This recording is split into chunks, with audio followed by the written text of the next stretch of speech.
ने इस बात को माना हल्ला हंगामा के बाद और बिहार के विधानसभा से बाकायदा रेजोल्यूशन जो है पास हुआ और केंद्र सरकार को अनुशंसा करके भेजा गया कि नहीं ये होना चाहिए।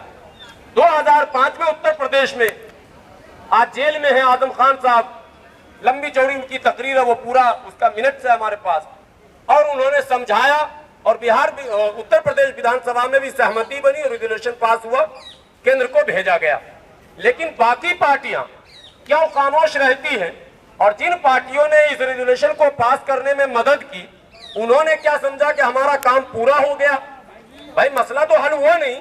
आपने अगर राज्य में हमारी मदद की है तो केंद्र में भी आपको मदद करनी चाहिए। यूपीए 1-2 में बहुत कोशिश की गई, बहुत मुलाकातें की गई, सुप्रीम कोर्ट में PIL था, सुप्रीम कोर्ट ने 2011 में जो है नोटिस किया, जो इशू फ्रेमिंग हुई है सुप्रीम कोर्ट में, बहुत सारे यहाँ पर वकील हजरात हैं, आप अगर उसको पढ़ लेंगे तो वो लगता है जैसे कि सुप्रीम कोर्ट का फाइनल वर्डिक्ट है।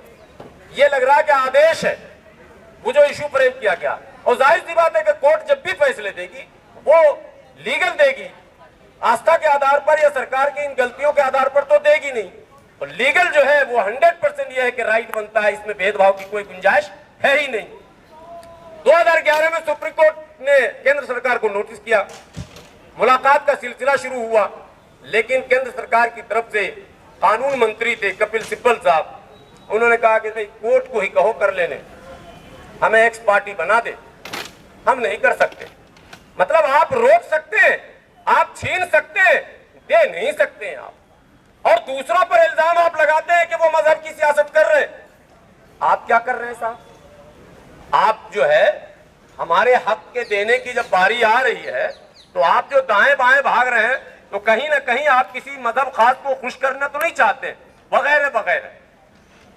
ये सारे मसाइल, इस पर राष्ट्रीय उलमा काउंसिल ने भी बड़े बड़े धरने किए थे। 3-4 दिनों का एक धरना चला था, घेराव हुए बड़े, इसी जंतर मंतर पर कई बार उग्र प्रदर्शन हो गया था। 2008, 9, 10 कई साथी उसमें घायल भी हुए। अभी शफी साहब बैठे हुए हैं, अब्दुल हकीम हवारी साहब कहाँ गए? बयान में लगे हुए हैं। अब्दुल हकीम हवारी साहब थे, ये लोग उस जमाने में थे, मैं नहीं था। मैं तो 2012 से इस मूवमेंट से जुड़ा हूं। पहला धरना 2012 में मैंने किया था 10-12 लोगों से। तो इतने लंबे मूवमेंट के बाद भी कोई दल खुलकर इस इशू के साथ खड़ा नहीं हो रहा।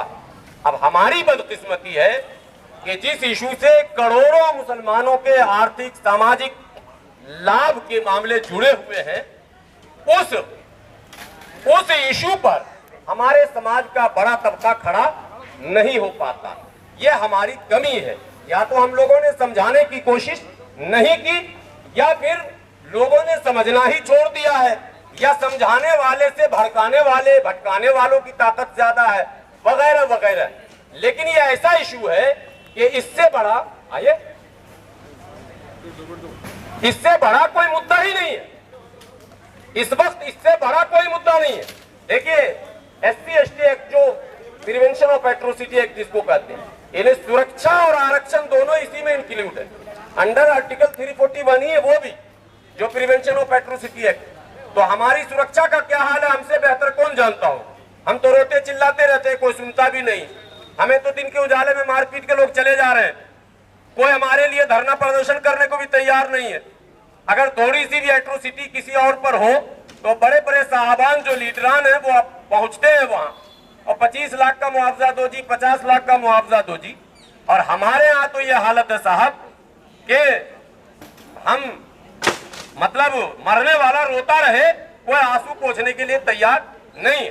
घाटमिका गए थे, शफी साहब थे, हम लोगों ने देखा जैसे लग रहा था किसी जंगल में। घाटमिका का घटना ना, जब वो 2 लड़कों को जो बिलोरो में जलाया, हम लोग गए थे, हमने आंखों से देखा, सब फरार, लीडर फरार, उस एरिया का विधायक फरार, विधायक थाने से मिलकर जो लोग आवाज उठा रहे थे उसकी गिरफ्तारी करवा रहे। ये हालत हो गई हमारी।